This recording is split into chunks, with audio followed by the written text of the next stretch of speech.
comment ça peut constituer un levier pour la transformation des quartiers? Ouais, je veux dire, la transformation des quartiers, elle a toujours été en mouvement, quoi, je veux dire. Il n'y a D'accord. pas de désert politique ou initiative culturelle ou sociale dans les quartiers, au contraire. Il y a, simplement, on ne lui a pas peut-être permis de pouvoir émerger assez rapidement, quoi. Donc D'accord. il a fallu par le temps, je veux dire, et malheureusement, parce qu'on est arrivé au bout de certains processus qui ne fonctionnent plus, recommencer à se poser la question de comment on fait, tout simplement pour faire en sorte que les habitants se réintéressent un peu plus à leur vie, la vie de la cité, quoi.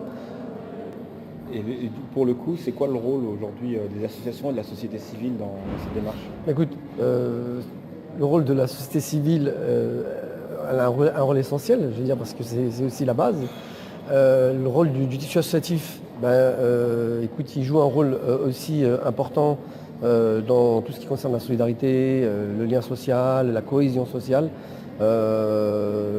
pour tout simplement mettre en mouvement et faire en sorte que la vie existe dans ces quartiers, pour éviter que ça devient désert totalement. Par contre, la vie associative, malheureusement, est en danger actuellement, ne serait-ce que par les crédits qui baissent, les subventions. Et aussi, le tissu associatif, à la base, n'était pas pour non plus remplir des missions de service public. Voilà. D'accord. Et là, on est en plein dedans, quoi. Très bien. Dernière question. Donc, c'est quoi les défis du dialogue justement entre les acteurs publics et le tissu associatif? Écoute, c'est tout simplement de construire ensemble. Je veux dire, voilà, de se mettre autour d'une table, de discuter. Chacun a une expertise, une expérience différente. On a des regards croisés. Je prends l'exemple du rapport Marilène Baquet, Mohamed Mechmash. J'ai un parcours militant associatif. Elle a un parcours d'universitaire sociologue urbaniste.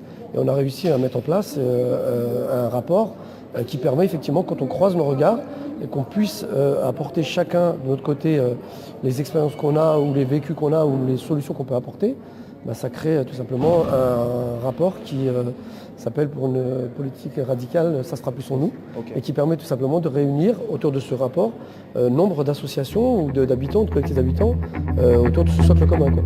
Excellent. Merci. Merci à toi.